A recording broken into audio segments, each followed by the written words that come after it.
All right, everything you need should be in the bundle.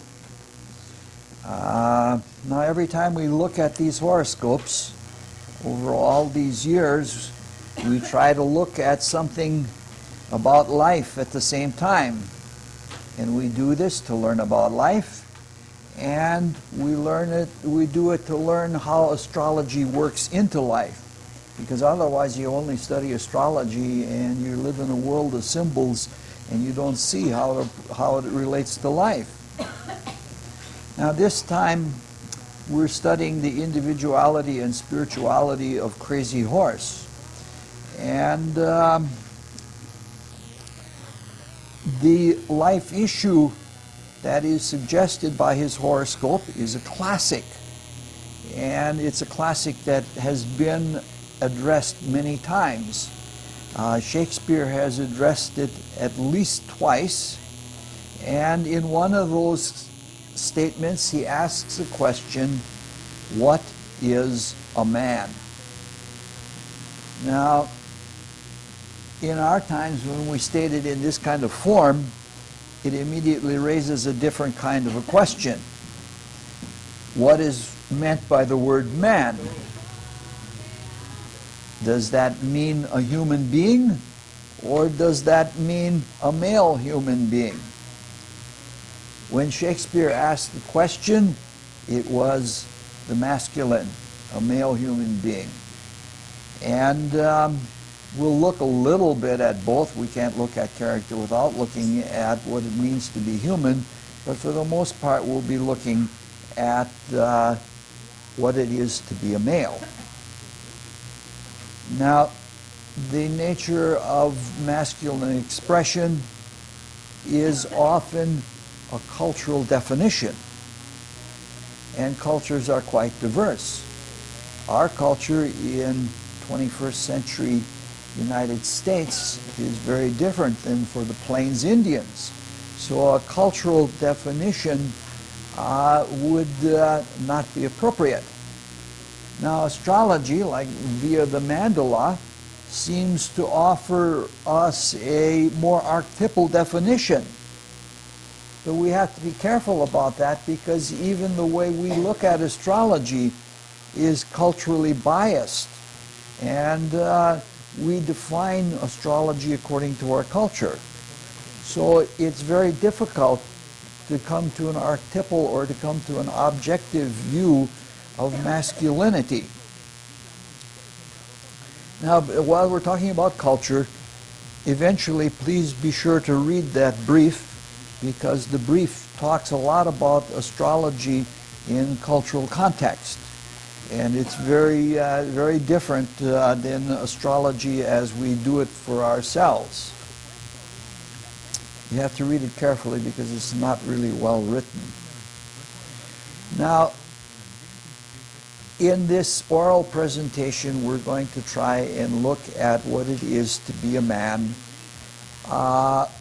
without cultural orientation. But even in that, we'll try to be archetypal, but we can never be sure of it. Now, in the astrological mandala, and in all forms of astrology that I have ever encountered, there are two planets that are considered pronouncedly masculine, and they are Mars and the Sun. They are the two planets that define masculinity. In this horoscope that we're looking at, the horoscope of Crazy Horse, Mars and the Sun are respectively the two strongest planets. And the strongest aspect in the horoscope is Mars conjoined the Sun. So what we're looking at here is someone who is extremely masculine. And either the Sun or Mars is in 3 of the top 4 aspects. So all of these things work together to indicate plenty of masculinity. Now, because the Sun and Mars are in Taurus, Taurus is not especially a masculine sign, and so we don't have the perfect example. If they were in Aries, we'd have a perfect example, but we just couldn't look around for just a horoscope for that. Now, if we take the simplest anatomical definition, there are several obvious things that we can note. The primary masculine reproductive organs, which physically define a male, are external, whereas the primary reproductive organs in a female are internal. And in the procreative act, the masculine part of it is projective, whereas the feminine part of it is receptive in holding. If we look at the secondary sex characteristics, such as muscles and hair and other characteristics, we see that males are forceful, they're rough, and they're sort of rangy, whereas females are smooth and soft, and they're more adapted to nurture. Now, the way a person carries themselves is cultural, but the anatomy and physiology is not. So this is a pretty good objective way to begin in the simplest way possible to get at the differentiation, the gender differentiation. It seems from this relatively safe to state that masculinity is bold and it's stand out and it's externally oriented. It's always trying to conquer something. And because of that, because it extends itself, it is in jeopardy. And one is often in a vulnerable position because of one's daring. Mars is in detriment. It's in the sign of its female counterpart, Venus. So he is inclined to be bold and outward in Taurean ways, such as this is someone who uses his masculinity in a defensive way. He was one of the tribal guardians, or one of the protectors. And he achieved his fame through counterattack. And he was always defending against an invading enemy. But the martial part of his character was so strongly masculine that he wasn't really comfortable with this. If it were up to him, he would have preferred to have been a war maker. So we can see that he's inhibited by the martial stance, and we'll come to that a little bit more, from being what he would really like to be. He'd like to drive all of the white people back across the Mississippi and maybe across the Atlantic if he could. It was that kind of a thing that he had.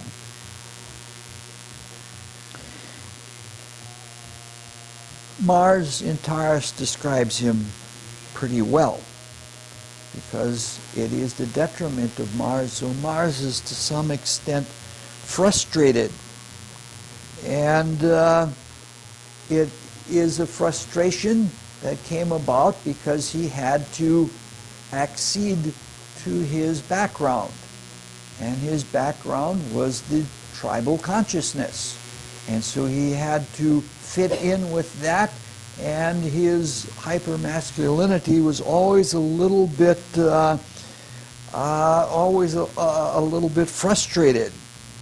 It also seems to be honest that in this character you can say that there's a tendency to be forceful. And because Taurus is a massive sign, you can see that this is not necessarily a delicate type of person in the way he acts.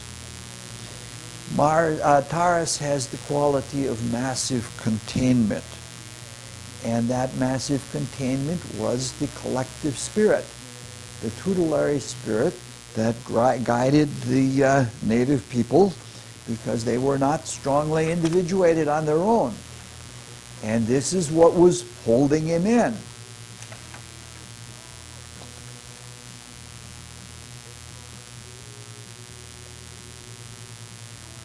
Now, the masculinity of the sun is not quite as obvious of a thing to determine physiologically as that of Mars.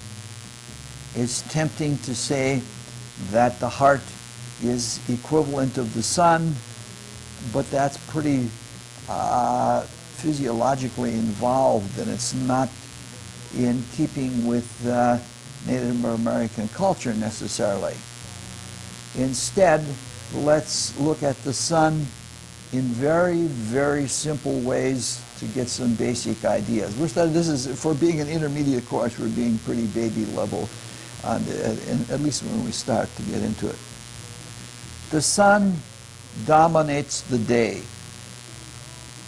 It has command over the atmosphere, and everything is obvious because of the sun. You might say all we see is the sun. The matter is crystallized sunlight, and it is illumined by new sunlight. The moon is out at night, but it's mild and it's inconsistent by comparison with the sun. Now, you cannot deny the sun. You have to submit and you have to accommodate as well as you can to the sun, which means taking siestas. Doesn't it sound wonderful? The sun rules from on high, and the concept, the martial concept of hand-to-hand conflict is not conceivable to the sun. It doesn't do things that way. The domain of the sun is general. It's pervasive. It's everywhere. The sun is positive. There's never any question about its ascendancy. And there's never any question about its ability to transform everything to look like itself. It'll burn everything up if it can. It's overpowering, and it can be devastating. And it's dangerous to almost everyone because it has such great power, which can either build or destroy. So it's no surprise that the sun ceremonies are still the highest ceremonies as in Native American culture. Every day, if you go to the Great Plains, to South Dakota, you can go to the sun dance. It's quite a famous thing. It lasts for many days. I don't know if you can get into all of the events of it, but it is a ceremony where one proves oneself as a male, in both the solar sense of will and in the martial sense of being able to do things. We'll talk a little bit more about that in a little bit. Now there are other things, many other things beside the masculine qualities of the sun that the sun has, because it's such a big body psychologically as well as physically, but we're not going to go into them.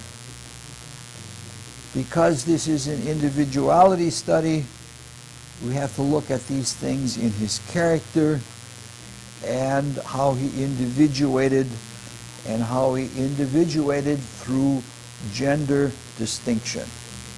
So this means literally that his individuation doesn't come from his ability to think or to sing or anything like that. His individuation comes as a consequence of proving himself as a man. His being is all tied up with his gender. Now, we're not going to be as careful about the cultural context as in the brief, but we have to constantly remind ourselves that his individuation took place within a tribal spirit. And that means Individuation was not open-ended or encouraged by the society in which he was brought up. Someone who is too highly individuated is a danger to the tribe, and he becomes an outcast. And so this is the way that the group consciousness works. It brings everyone along through certain experiences. The end of that group consciousness is to individuate people, but in the process, while the process is going on, it tries to keep everyone in the flock. And so we can see that, we can begin to understand what's going on with him. Outright individuation was unthinkable to him because he was faithful to the clan consciousness. It was impossible because if he was individuated too much, he would be outside of the group. He would be all alone.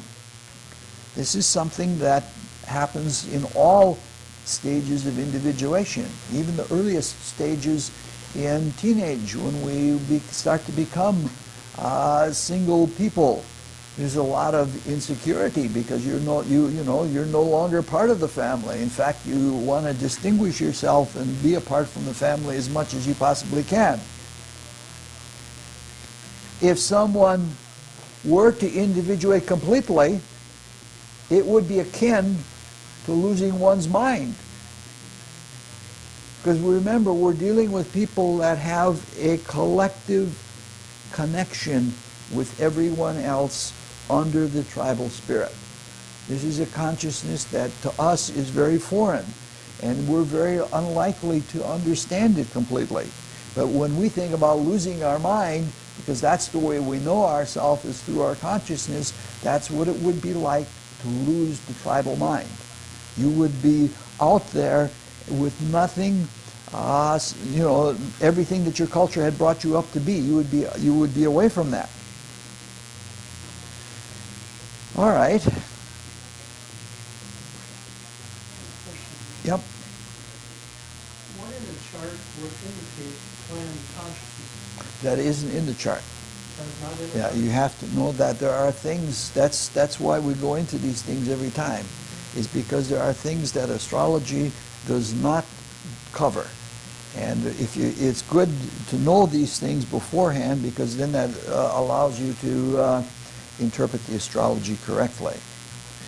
All right, so if someone is to become someone's self and to know oneself as a man, that person has to be a man within the cultural mores.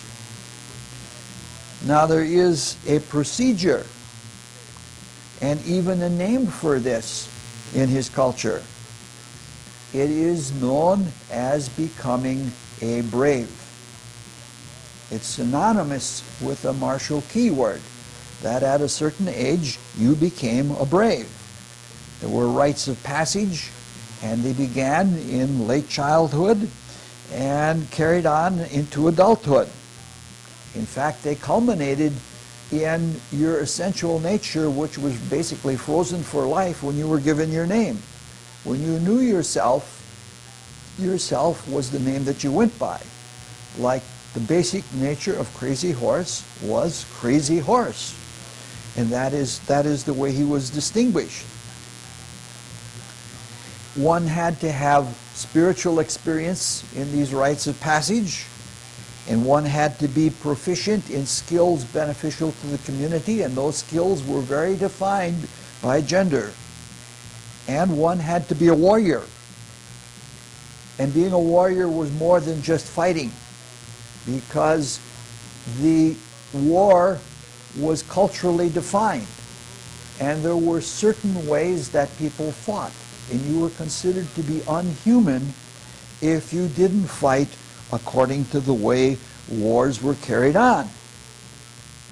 It may sound ironic, but when the Europeans came and started decimating them this way and that, Europeans were considered brutal savages because they didn't follow the rules of war.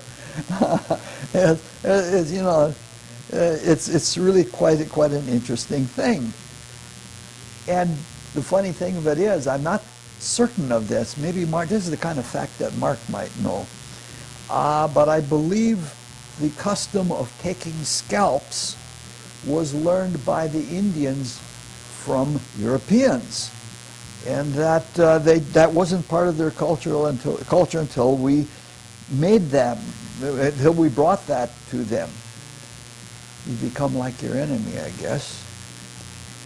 Above all else, one had to be brave. And some of the things that constituted bravery were acts that involved extreme pain. Now, these are things that go all the way back to what seers report taking place in the Lemurian epoch, before humanity was even differentiated into groups like races or cultures or tribes or anything like that. We were so unconscious. This is right after the separation of the sexes that we were being brought into the world as the world itself was condensing. And at this time, those that were reborn into male bodies were brought to perform acts on each other that we would consider enormously cruel. And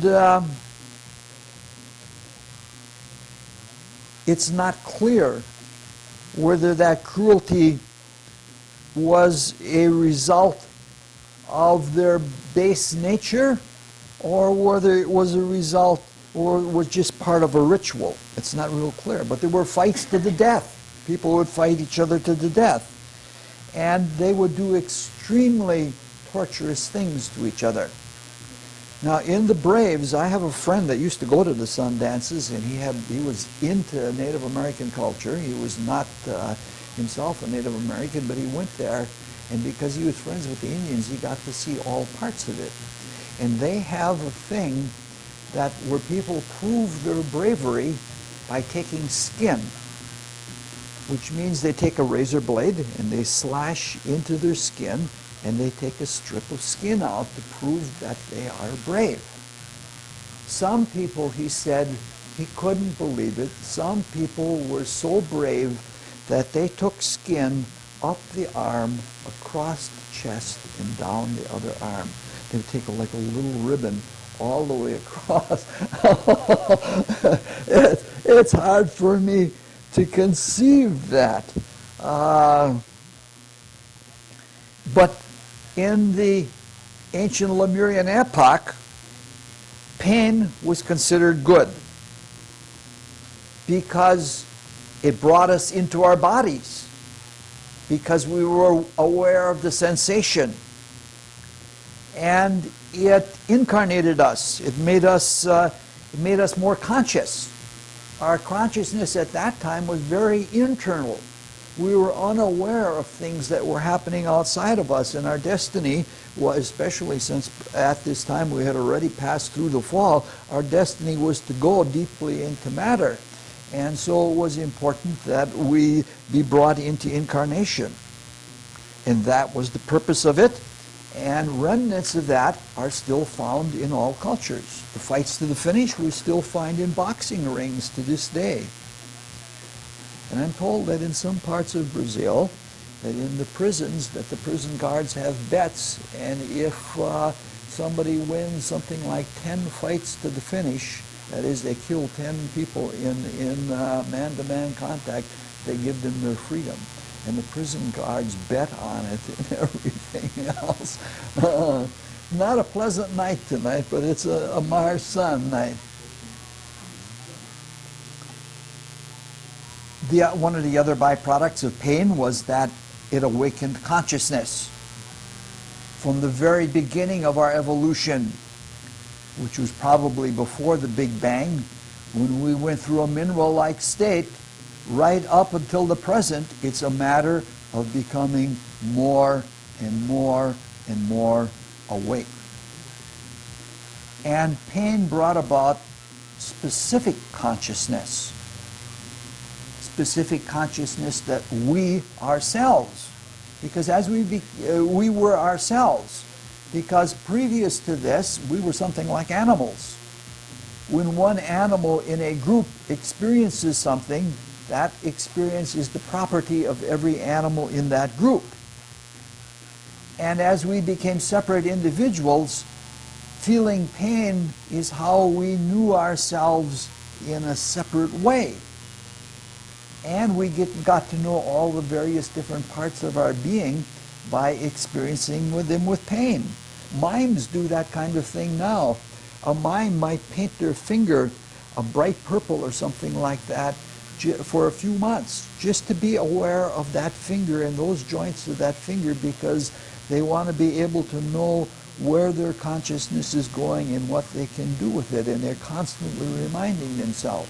And that is based on the same principle that pain brought specific kinds of consciousness to people. When we're in pain, we know ourselves. We don't care about anything in the world around us. We know that we are in pain. But at the same time, pain brings will. We can will ourselves through pain. If it is a contest of being able to endure cruelty, then the one who wins is the one that can endure through the most pain. And we still find that in martial activities to this day. Athletes admire each other when they can play through the pain. It's the same kind of thing. In either case, there is enhanced self-consciousness and there is enhanced willpower, which is, again, we're talking about this combination of Sun and Mars. And we're seeing that in very simple, fundamental ways. This is what it meant in the consciousness of Crazy Horse. When the two masculine planets, Sun and Mars, are brought together, even in a benefic aspect, there's certain to be pain. Probably the greatest pain comes if Mars is brought together with Uranus. Of all the people that I have experienced in life, the ones that have had the most severe pain are those that had Mars-Uranus oppositions. I have one friend that is only one of 3 people that has lived through an iodine reaction. That, you know, that some people have a allergy to iodine, and when you put in the magnetic resonance, or is it, yeah, I think it's the magnetic resonance, they inject iodine in you. And this person, for 3 years, the skin, it was like a state of hyperallergy. Like there was so much pressure that every nerve was pressed on, and it was in pain for 3 years, and nobody wanted to admit that it was due to the iodine. Now they take precautions, and they would admit it if it did take place, and they have tests for it ahead of time, but at that time they just didn't want to admit it.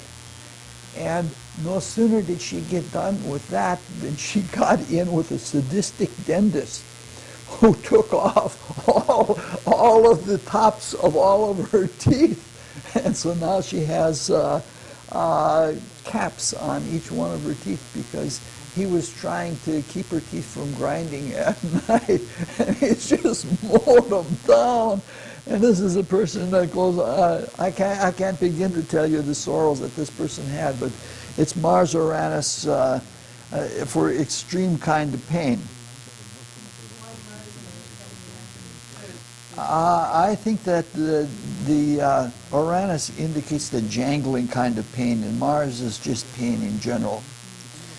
Now, when we have this fixed square, this T-square of Sun and Mars with Neptune and Jupiter, it's all in fixed signs. And this means that it's someone that not only has to experience pain, but it is somebody that has to experience sustained pain and enormous, big time pain. You could say that this person relative to pain was a diehard. Not only would he take any pain to do something, he would sustain the pain for much longer than anyone else could do it in order to accomplish. He fought and had pain that way. He probably had self-induced pain, and probably all of it was for the sake of the collective. That's what we have to take the 11th house to mean in this case. It's a collective. Now the result of all of this is that even though he did this for the collective consciousness, the result was greater self-consciousness, greater individuation. But because the individuation was outside of the collective consciousness, the very thing that he sacrificed for is the thing that he came close to being ostracized for. And so he had to stuff a lot of his individuation. And he had to do all of these things. It was making something different of him, but he couldn't do that because he would be considered an outcast. Eventually, when it became obvious that the Native Americans were going to be obliterated, he was considered as a renegade. In fact, I believe he was even killed by Native Americans while in captivity because they were afraid that he'd start it all over again and they didn't want anymore. They had had enough. But there's a terrible kind of irony in this, that in living out his life to the fullest and doing it for the collective, he becomes an individual, which brings on a different kind of pain. And so we can see here now that there is a psychological element to the pain as well as a physical element to the pain. Now, there's also a semi-positive side to the Mars conjoined the Sun. You can see that he realized himself in energy. When Mars is strong, a person is exhilarated in the feeling of energy. And then it becomes a question of containment for the, how do you say it, experience of the self. I don't know, I have very hard notes here because I'm way behind on everything. In fact, we have a short class tonight. The containment and the expression of the pain both became joys and ends to him. They both produced self-knowledge, but he reveled in feeling energy and he reveled in containing energy. Now the containment is found in the Taurus positioning. Sometimes Mars in Taurus is portrayed as having a fire inside of a brick oven. The heat builds up and up and up, but it can't escape. And Mars would like to escape. It would like to go every direction at the same time. Because there's so much fixed sign quality in this T-square, it is more like a volcano, like a lava that wants to explode. Now Mars is in its detriment, and it doesn't like to be contained, and it wants to spend itself as much as it can, and it would go every direction at the same time if it could. If it can be put into a controlled release, the energy of Mars is very, very beneficent. And that is what is described by Mars in Capricorn, which is his exaltation. But if it's held in,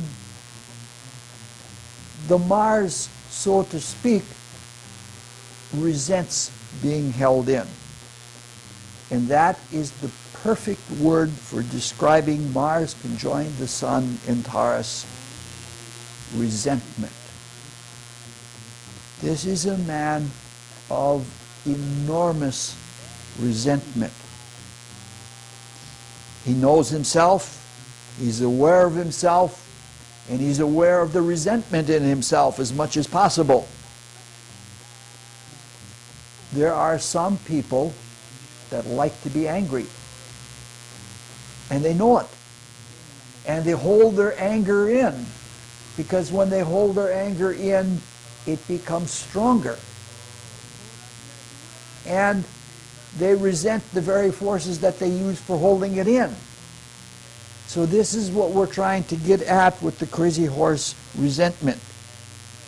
He feels alive and he feels strong when he's angry. So he will hold on to his resentment until it builds, until there are outbursts, and he will still not quit on it. This is a man that never ever quit. It's not always a bad thing to hold in energy and build it up. We wouldn't have the steam engine or the automobile engine or anything like that if we didn't do that with energy. However, anytime pent-up energy is held in, it has a destructive effect. And it has a destructive effect on the individual who holds it in. But even that's not all bad if it results in self-awakening. And it certainly does that. Self-destruction to a small degree, not that I'm a proponent of self-destruction, but if self-destruction is possible for self-awakening, it's a small price to pay. Because the self that one awakens to is something that's internal, will be there all the time with us. All right, now let's look at the self-conscious expression of energy. Obviously, this is seen in the oppositions of Mars and the Sun to Jupiter.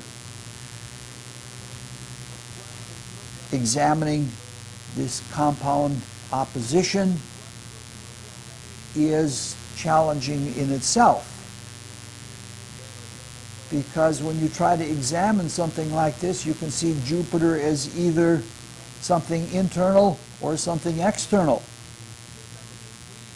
External because every planet is a person in our life, sometimes several people, and every person in our life is a planet in our horoscope, sometimes several, but usually one.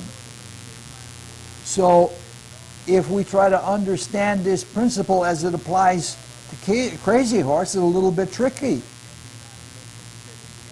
Understanding the opposition in this way in any time, it's tricky because of the principle of psychological principle of projection. The opposition always projects, and we see ourselves in the other. And even if we try to study this opposition and this problem in abstract, it brings out psychological bias. For example, suppose we're talking about an opposition like this.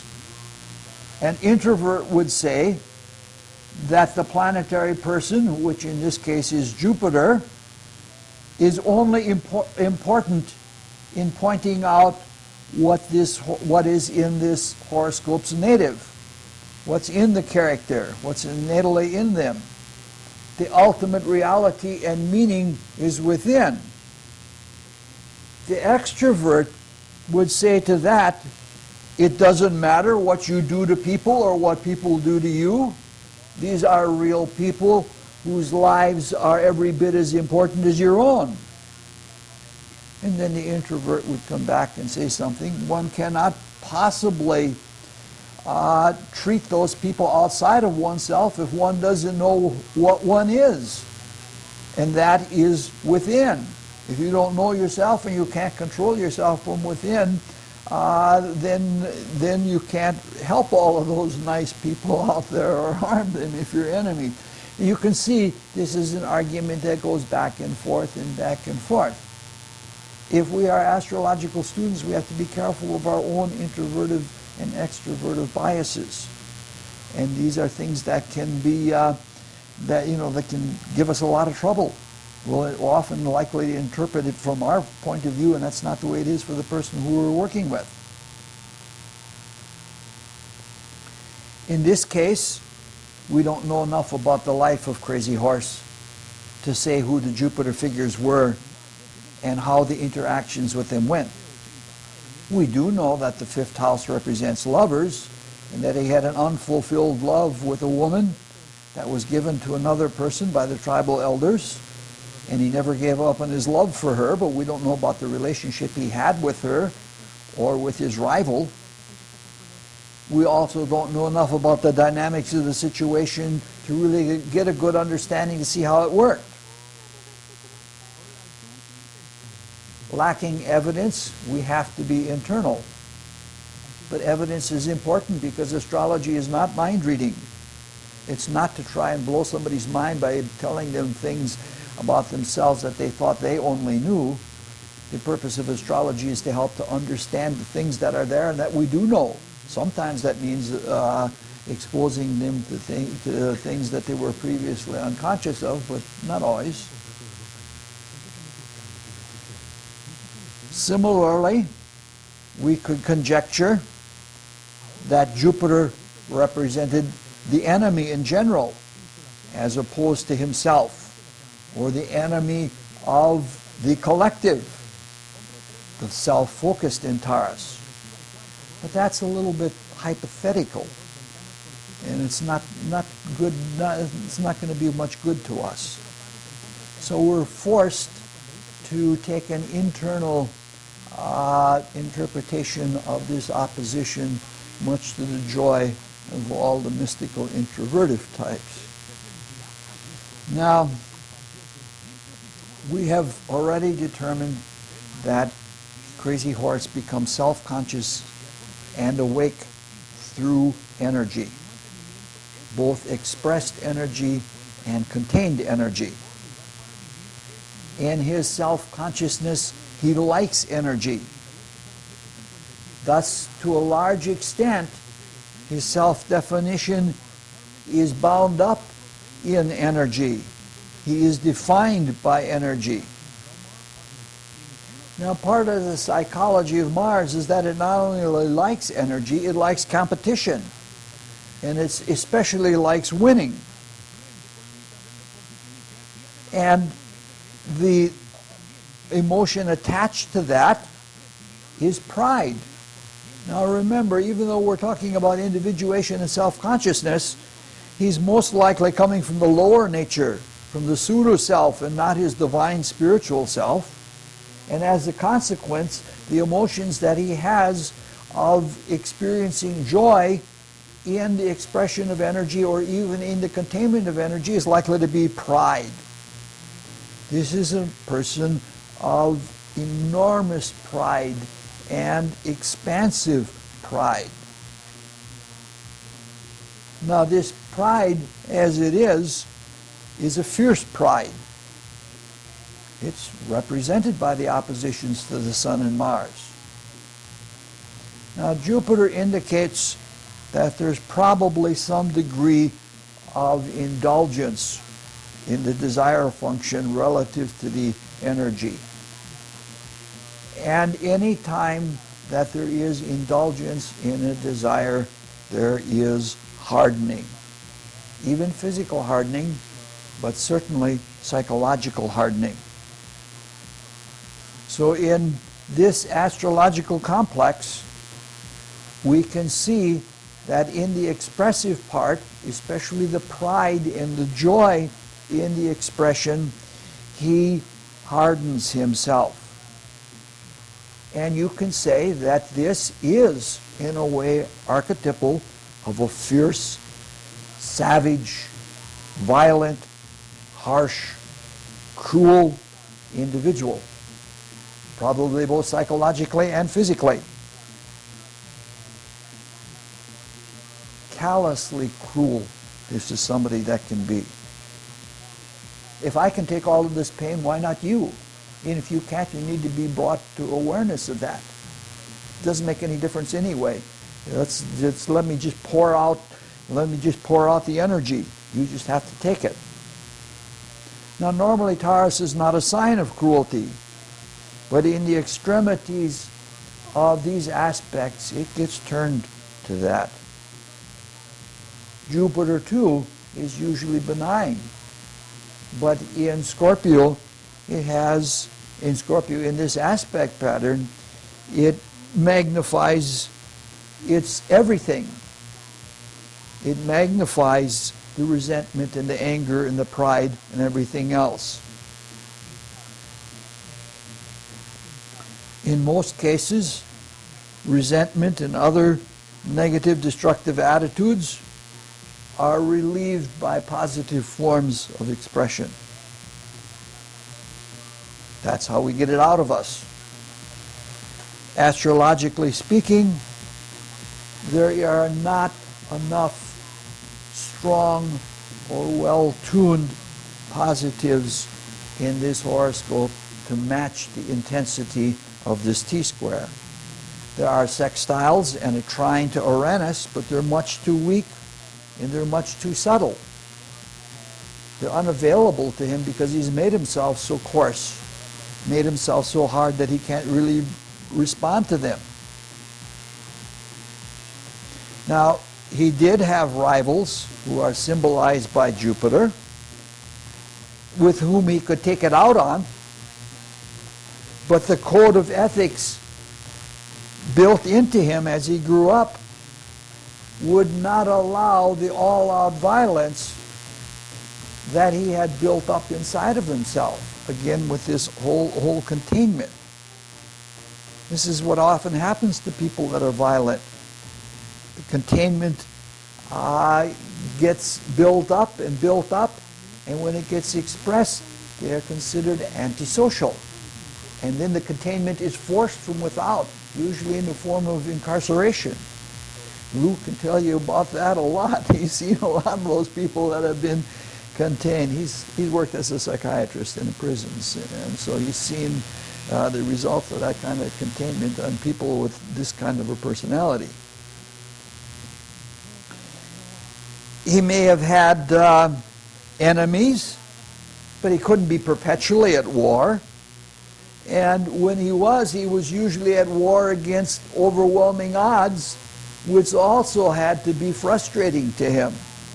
And it had to lead to even more containment and more building up of rage. Beside all of this, the conjunction and the opposition are internal aspects. And it's doubtful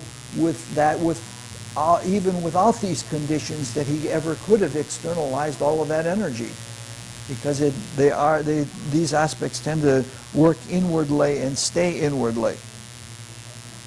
So what we're describing here, it's a little bit of a tough night tonight for the gruesome things we have to deal with. We're describing here a mounting kind of internal pressure and a desire to express it energetically, but also a desire to contain it. And it was all building up and up inside of himself.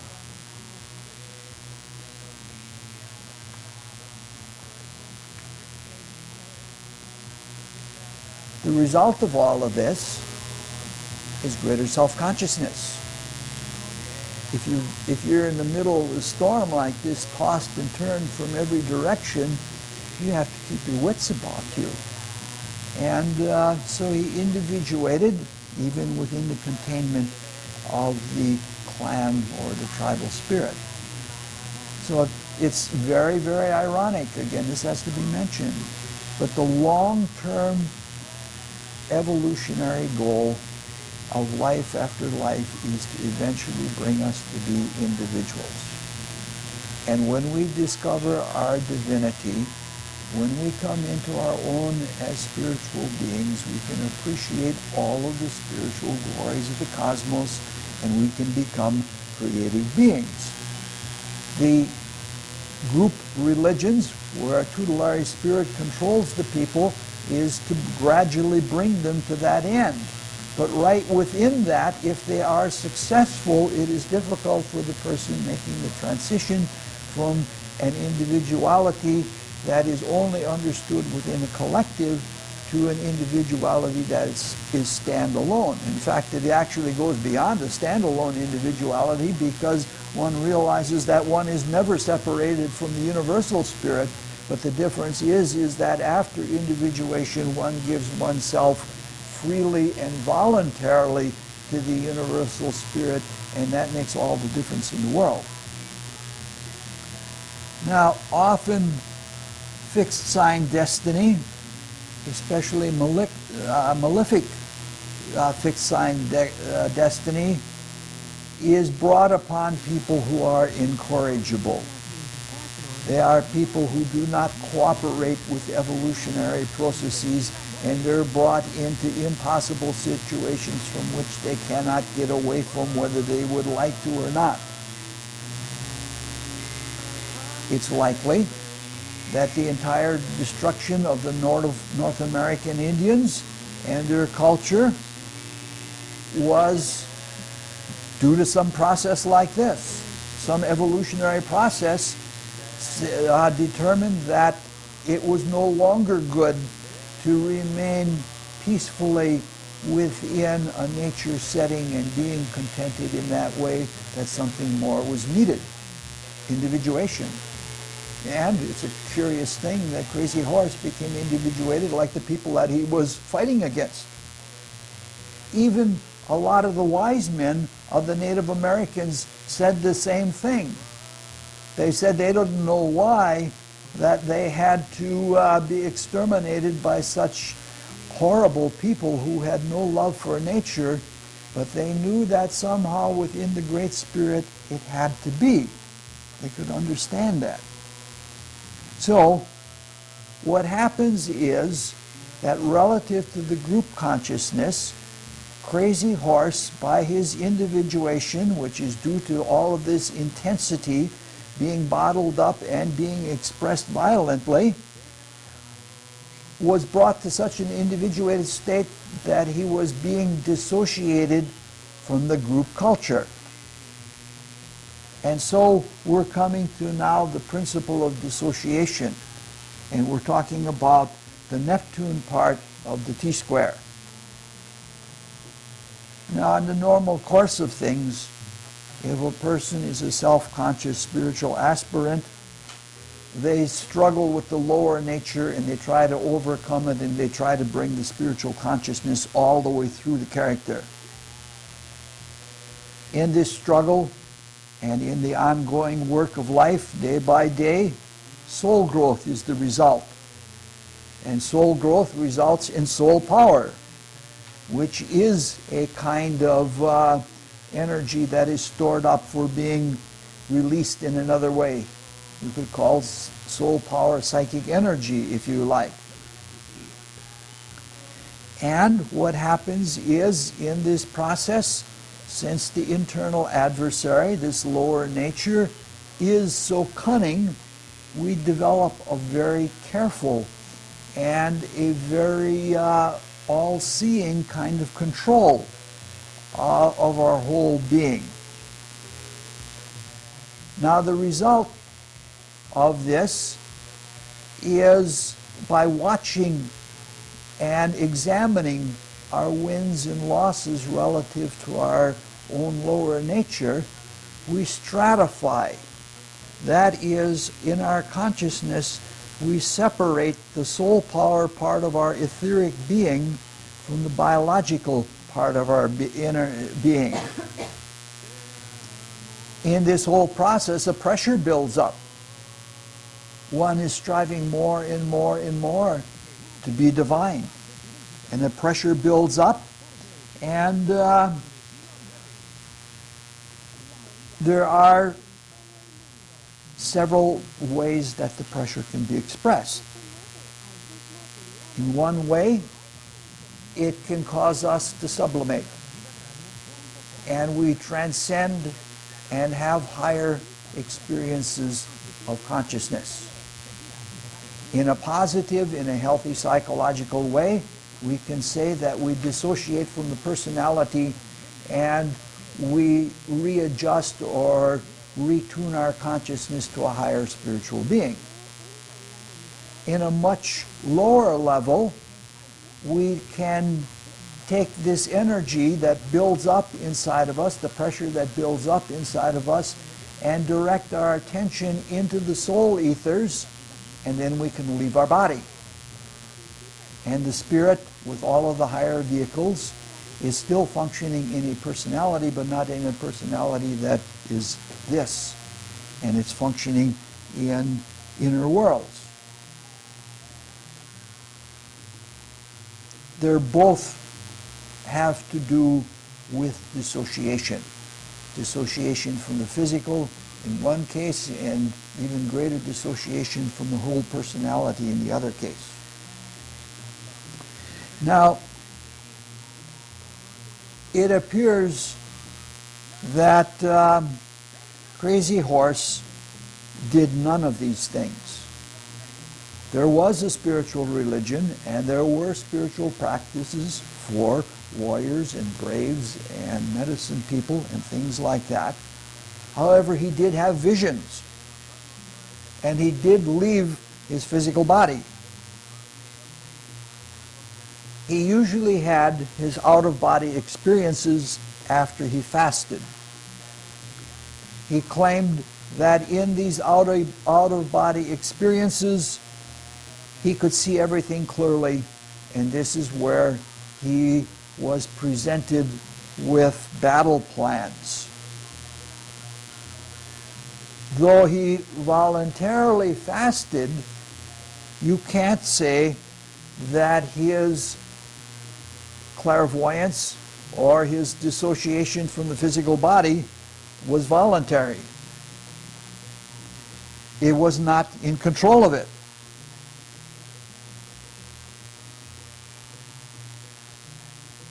What is most likely is that it is a result of some kind of psychopathy. Now, this agrees completely with the condition that is symbolized in the horoscope. It's very, very exact, this horoscope. So let's begin to examine that. So far, we have seen that all of his sociopathic tendencies are extreme. This is a man with anger and rage and filled with resentment. He probably even resents the tribe, though he would never say that. In the old terms, they would say this is a man filled with bile. Even the Jupiter part of the T-square in Scorpio had its own poisonous resentment.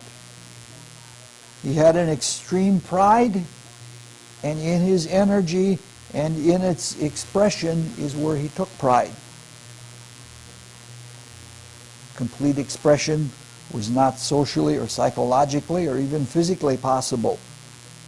So some of the energy, at least some of it, remained repressed. The energy would build up until he dissociated from dense physical consciousness into a death-like state. Leaving the body is often called the little death. And again, we have a perfect snapshot of this with Neptune in the 8th house. These circumstances of this very violent life are just perfectly described by the horoscope. Now, psychic energy is given different names by different cultures. In the Orient, it was and it is called Kundalini, which is seen by clairvoyance as a spiritual fire. In the Mideast and in the Garden of Eden story, which most of us are familiar with, it was seen as a subtle serpent fire, semi-symbolic. The alchemists, those following after Paracelsus, called it Azoph. In the West, it is called life force, or it's called creative force. To Freud and to most of the psychoanalysts that came after him, it was called libido. Now, while the term libido is not quite as visually correct as spiritual fire, it is superior in some ways. It's superior because it describes the psychological character. The essence of the spinal fire, which is a concentration of our whole psychology, has the flavor of the whole psychology, the emotional character of it, the desire nature of it. The basic character of the spinal fire is like fire. It's like Mars. Everyone agrees with that. In its distilled state, at the top of the spine, it is indicated by Neptune. And the being that calls it forth is the self. And so what we have in the conjunction of Sun and Mars squaring Neptune in those very strong aspects are all of the elements of the spinal fire. And it even occurs at both ends of the spine, at the sacrum and the genitals versus the voice box and the spinal cord at the base of the skull. Scorpio and Taurus, it's all right there. Now all of the planets in Taurus and Scorpio square Neptune. So we must see that because it's all squares, it's very problematic. This is not a psychology that's easy to keep in a healthy state. Now from the Mars-Neptune part, we can see that he was capable of revving up the energy. He could rev it up into some kind of overdrive state, which is what happens. There's a vibratory effect that happens in the spine, and sometimes when it gets built up, it's stronger than like a tidal wave. It comes up the spine like a piston. Now, a while back, we noted that he and others had remarkable powers in a frenzied state. That frenzied state that the Northern Europeans call berserkers. They had preternatural strength and great physical abilities, and to some extent, they were even invulnerable to weapons. Yes, we know there were those fake witch doctors that told the people that if they drank certain medicines that the enemy couldn't kill them with bullets, and the people went out and got slaughtered. But for some people, that was possible. If you are capable of putting yourself voluntarily or involuntarily or semi-voluntarily the way Crazy Horse did it, if you went into that frenzy, into that berserker, you can densify or harden your ethers in such a way that they in fact do deflect things that would normally be harmful. But he did this in not a healthy way. The way he revved himself up was with anger and resentment and fury and all of those kinds of things. What built up the whole energy was obviously sexual frustration. Culture had a lot to do with it because a warrior always held everything in. You never showed weakness. It's like your genitals. You leave them hang out, that's a vulnerable position. So we can see that this, along the opposition, set up some kind of a back and forth echoing effect, an oscillation, which is symbolized by the oppositions going back and forth, only in this case it sets up waves in the spine. And it was caused by his frustration to not be able to do all of the things he wanted, to express as much as he wanted. He didn't really always want to hold all of it in, but he did because he liked anger, and so it just built up. So the Jupiter component then becomes a twisted, a perhaps perverted psychospiritual pleasure that malformed the energies in a way. And it probably resulted in what would be a magnified self-importance, as Jupiter always does when it's afflicting Mars and especially Sun. So it has a magnified self-importance and it has some kind of a weird, because of the Neptune, self-aggrandizement. The Neptune plays into this quite a bit. All of this is as a compensation for self-doubt because he is ostracized. On one hand, Mars can be very bold and very braggadocious, but for all of that, it's a coward. If you look at the Iliad, Mars is chased off of the field as a coward. This is especially the case with Mars in the Venusian sign. He was denied, after all, in his love for another woman. He wanted really to be with her, and maybe he believed that he was inferior. Men are very vulnerable when it comes to sexual things like that. And so he wanted to prove himself. So, at any rate, all of this made him keenly self-conscious, and the self-consciousness was magnified. But we have to be careful because there are two kinds of self-consciousness. One is a very highly spiritual self-consciousness where you know what is going on in you and what is going on in the environment around you. That is very much to be desired. The other kind of self-consciousness is a timid, a fearful kind of thing that you can't stand people looking at you because you don't feel worthy or you don't feel strong. This is obviously not a healthy self-consciousness. We'll come back to that in just a little bit. Now, despite all of this is all taking place in somebody who is at the same time cruel and savage and vindictive and extremely proud and hardened in these things. So he is not refining them. He's not turning them into something higher.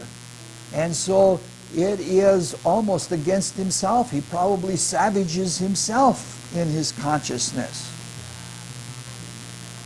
Now this is extreme because this really is an extreme pattern. The planets are very strong, the aspects are very strong, and so this is what you get in terms of spiritual self-consciousness when you have the Sun and Neptune, and it gets amplified by Mars and Neptune, and then gets further amplified by Jupiter and Neptune. Neptune Sun aspects make it very difficult to see ourselves clearly. In fact, seeing ourselves clearly at any time is difficult. Part of the reason it's difficult is because the lower nature muddies the waters. And it skews our observations with personal biases that are in favor of the ends of the lower nature.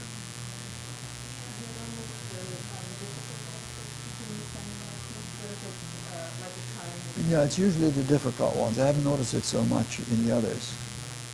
Now, a large part of this problem is that we're trying to see ourselves while we are within ourselves.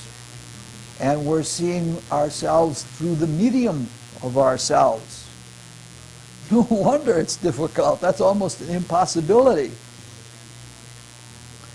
It's very much easier to see the nature of something if you have an objective vantage point. Very advanced mystics claim that the only way that you can really know yourself is when you transcend yourself. This does not mean getting outside of oneself. It doesn't mean that at all. If one was capable of that, that would be another kind of dissociation. And that would have, again, the limits of all external knowledge. Something from without can't know in the same way as something within. But there comes a state where one sees self by associating one's consciousness with the selfness out of which self is produced. In short, one then has a God's eye kind of consciousness, and it is within. It is within self, but so far within it that it is behind or in back of what self is. It's a very high and a very enviable state. It will probably be a long time before we reach that state, even if we meditate in 3-hour blocks every day. Have you been a good girl? Oh, I always pull for those people because they try to do that. So other than that, we can see there's always a problem in trying to know yourself. Self-knowing is especially difficult when there are afflictions between the Sun and Neptune. I have a lot of experience with this because I counseled a lot of people who went through the whole drug experience. The Sun represents self. Neptune represents spiritual experience and or the means of seeing and knowing. So when the two are in affliction, there's a lot of confusion. This seems to be the case especially with drugs, because the drugs bring on a state of consciousness that people become fascinated with the drug activity, and they think that they can't separate themselves from that.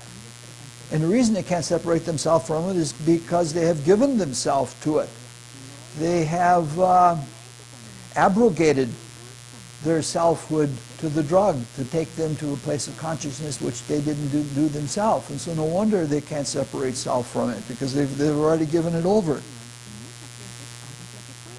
Sometimes individuals confuse spiritual experiences with a preconceived spiritual attitude, self-attitude. So sometimes the meaning of the self is sometimes given to the phenomenon, but sometimes the phenomena, even in positive spiritual experience, is given to the self in such a way that there is a preconception about what the nature of the self is, and then there is a confusion because the effect of the spiritual experience is twisted by the person, or at least changed by the person who is having that experience. A very, very difficult kind of thing going on. Sometimes both confusions are happening at the same time. And sometimes there are other kinds of confusions, but those are the main ones that you find. It may be fair, it must be stated that self-knowledge in this very difficult matter is because the medium is so rare and so subtle. And to have an experience before you have the ability to control your consciousness, to be in that experience and really benefit from it, is an overwhelming kind of thing. And you're bound to have all kinds of illusions. All of those things where we try to control our thoughts and we try to ride our emotions from within and direct them as we want to, they seem like very tedious activities. But they're extremely important, because if we don't do them, when we start having the experiences of those inner worlds, like the desire world and all the emotions that are there, if we can't control them and slow them down, or keep them from turning one way or another, we're not going to get anything out of it. It's a really hard thing. Now we can see what Crazy Horse was dealing with. This is not a mild aspect at all. he had to deal with this despite the fact that he was a rather coarse man and sometimes even brutal. Now, in his reports of his experiences, he marvels at the phenomena, but in a very strange way. He talks about them in a prosaic and in a very pragmatic way. I've even run into people. I met a man once that said, I leave the body at night. I said, what do you do? He says, I go to banquets. I couldn't believe my ears when he said that. You can treat the spiritual worlds in that kind of a prosaic way, which is not, which is not getting the most out of them. From his reports, he said he went into the inner worlds and he got what he needed and he came back out. Now that's pretty admirable, because it's easy to get distracted and be all over the place in the spiritual worlds, and to be able to get in and get out and bring something out that you can use, that's pretty good. That's Tara's kind of pragmatism, and even though it isn't the way we would look at things, it's pretty worthwhile. Wow, this is taking much longer than I ever thought it would. Oh, Heidi, you have to leave just when we're getting to the exciting part. Hug that little boy. Hug the big one, too.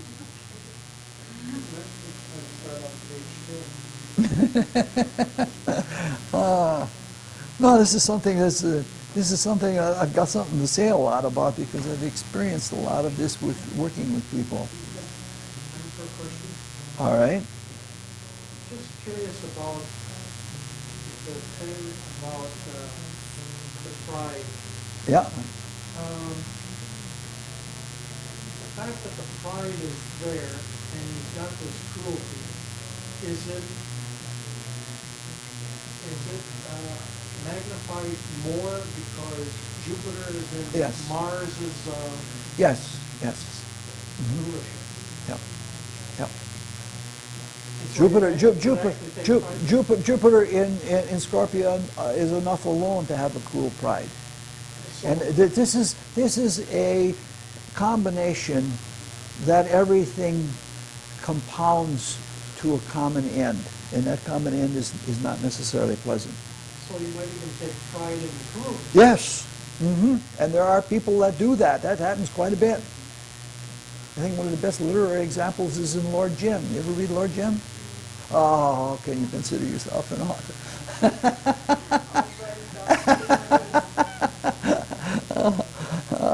All right. So what you're saying is that the cruelty and the pride is just in the combination of Sun conjunct Mars and Taurus, the Southern home. Oh, the whole pattern has it in it. Yeah, but I mean, you were initially just talking about Yeah. that part, and that in itself. Yes. Okay. Yeah. That's that. We had to start with something real simple to give us a toehold. Now, from all of this, we can see that the problem is on two parallel levels, which is just what we'd expect with Neptune in Aquarius, which is the sign of parallelism. On one level, it was dissociation of the spirit and the higher vehicles from the dense physical personality into some kind of a trance or hyperstimulated vital body sense, vital body state. On another level, it was dissociation from himself. But the dissociation from himself was not so severe that it produced a rupture that he would be insane, but severe enough that he didn't know if he was really self-confident or not in his self-consciousness. Now, to his credit, he didn't dither. He wasn't neurotic. He had this back and forth that built up on the opposition, but he wasn't neurotic about it. But he proceeded through it as though he was self-conscious. This is part of the Neptune, Sun, Mars pretend. I'll pretend I'm self-consciousness, and therefore I will be self-conscious. And because he had duty. This was a man that was a duty-bound man. And because he had choler, the anger would just drive him right through things. So there's something to be said even in favor of coarseness. It kept him from insanity. It's not to say that all coarse people are not going to become insane, because it does happen. Now let's try to simplify this all and to see what may have gone on within him.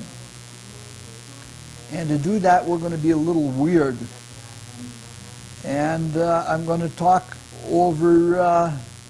about things in a way that I have observed from time to time over years.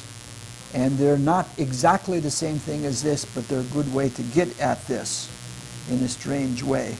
And at this point, Lou will probably begin to cringe at some of the things I'm going to say. You've heard some of it from me before. In simple, these patterns of Sun, Mars, and Neptune I have seen in what would be called a masturbation type of male psychology, especially the Sun, Mars, Neptune. Martial types of people, when they are introversive, are not particularly appealing to women. They're harsh and they're bitey, and they emanate repulsive forces from themselves, from their would-be assertive desires. They don't assert themselves as an extrovert would, they hold it in, and so the repulsion is there from the assertive desire, but it isn't acted on. However, they still need and they very much want women. So they make overtures. They get rebuffed. They get rebuffed because they're not pleasant. Nobody, they're offensive. And so they go back to their lair, licking what they conceive to be as wounds. Usually this happens when there is a late maturation, too late of a maturation. And such a person might be unconsciously or semi-consciously saying to themselves, I'll show her, or I don't need her, or something like that. To ease themselves and to reassure themselves, they lower the pressure by pleasuring themselves. They feel relief. Unconsciously in this, sometimes consciously, they're saying, I really don't need a woman. I'm self-sufficient. And I won't get into the coarseness of it, but I've heard things from men, disgustingly like that. How does Woody Allen say it? He says, when I masturbate, I'm making love with somebody that I love. Now that is not the sign of a completely healthy psychology. So it's obvious to see something like this with this pattern. Now we're not saying that Crazy Horse was a masturbator type. But if you throw in a war and a few enemies, that really heats things up. The fact of the matter is that these people really do need women. And they need them for emotional fulfillment, for spiritual fulfillment, much more than they need them for relief of psychophysical pleasure. So, what? No. That's a different kind of psychology. We have that coming up in about 3 meetings from now when we talk about the, are you familiar with the Japanese poet that committed harakiri? What? I'm so focused on this, I don't want to go into that. But we will be talking about that very thing. You're anticipating, you know, these people come to things ahead of time. So the martial desire and the need for love brings them to sally forth again. And because they haven't matured and in a way have retreated more, they're even less fit for social intercourse. And they're a little bit more bitter, and they're a little bit more brittle. And they're usually as unsuccessful on the next try as they were on the last. What we're talking about here is a syndrome that repeats itself. Now, if the cycle is continued, if the syndrome is continued again and again, the person becomes vehement and nasty with women, even in the places where honey would be what they would want to be pouring out. And the character becomes so stiff and so brittle that success is only distantly possible. And it gets so far that if sex is available, it isn't satisfying to the person because the person's psychological needs, the person has not grown up, has not developed psychologically to be ready for that. And because the reality doesn't match the fantasy that they've had in their masturbation practice. We won't go into that because that isn't germane to what we're talking about. And so this is a psychological pattern that is extremely hard to escape. And all the while, the psychic pressure builds and builds and builds. Now what I have found is that when this pattern is so deeply set that it had to have been started in a previous life, there are several kinds of psychophysical problems. The problem that I have most frequently noted is in this same pattern is epilepsy, especially the variety of epilepsy where a person goes into a, what did they call it? Well, I got the word here somewhere. When a seizure, when they go into a seizure from being stared at, that extreme self-consciousness, again, of the negative kind of self-consciousness. And I have found that it is, again, the Mars, Sun, Neptune afflictions that are the most common signature of epilepsy. Now, the Rosicrucian philosophy claims that there's another reason for epilepsy, but it is not contradictory with this one. And it doesn't necessarily mean that because you have this pattern that a person is necessarily an epileptic. And if a person is an epileptic, it doesn't necessarily mean that they were a masturbatory type in a previous life. Oh, you have to be careful of these things. So people go around and say, oh, Richard Koepsel said so-and-so. Oh, my God, and I'll have to hide in the sewers or something like that, like the raccoons. When the behavior is even still older, and the person has already passed through epilepsy, then it's carried beyond physical and psychological suffering, and the physical body is greatly harmed by it. It's sapped from energy, from having had these hyper states of energy in the past. And such a consequence of the same pattern of afflictions between Mars and Neptune and the Sun is pernicious anemia. That doesn't mean now that everybody who has pernicious anemia was a masturbator or an epileptic in the past, but it is that it is possible and likely that a person has such a transition, that they don't grow up emotionally and they resort to a kind of self-sufficiency and self-insecurity of satisfying themselves through masturbation, and they make themselves unfit for interactions with the opposite sex. This is only with males. Masturbation in a female horoscope is a very, very different thing.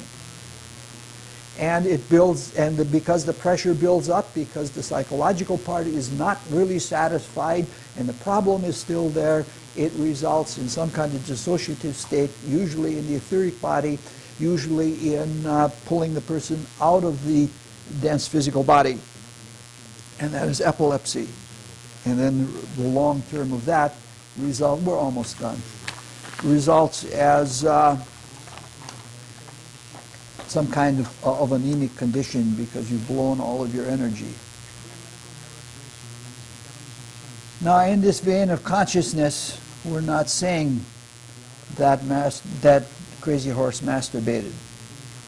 All we're saying is that he had a pattern of sociopathy that followed this kind of cycle.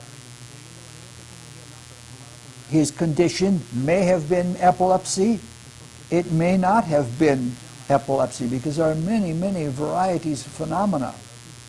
But it is interesting and curious that Dostoevsky, who did have epilepsy, would see the entirety of the novel and the structure and the psychology of the characters as he was passing out in a seizure.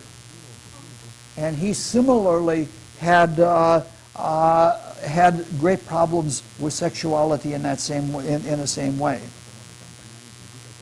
So I don't believe Crazy Horse was an epileptic. And I don't believe he was an ordinary involuntary clairvoyant either.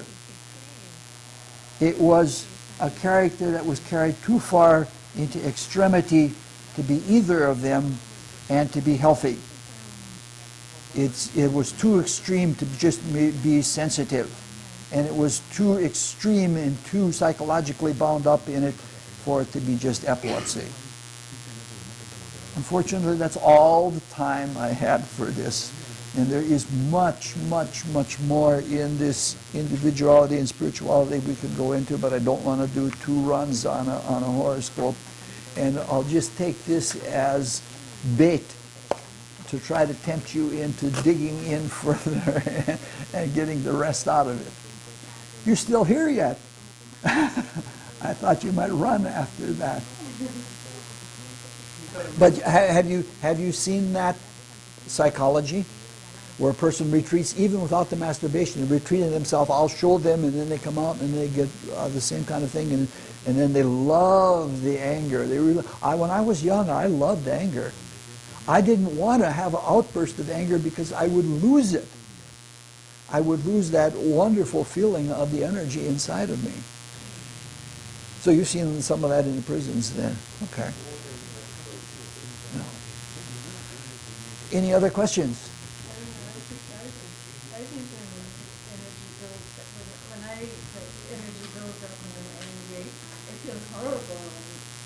Yeah, but that's because, yeah, but you got to remember, you're building a social character. You know, you're interacting with people. You're wanting to be interacting with people. You're not. This isn't a very extremist chart.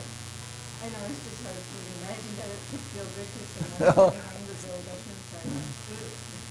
Yes. Okay, so just looking at this chart and seeing the extremist pattern and all of that, is there a way out? Is there something that softens it, or is there something? Yes, that would be what we would go into if we carried on, and that would be, you'd have to get to the person though to get at the sextiles and trying to Uranus would be the way out of it.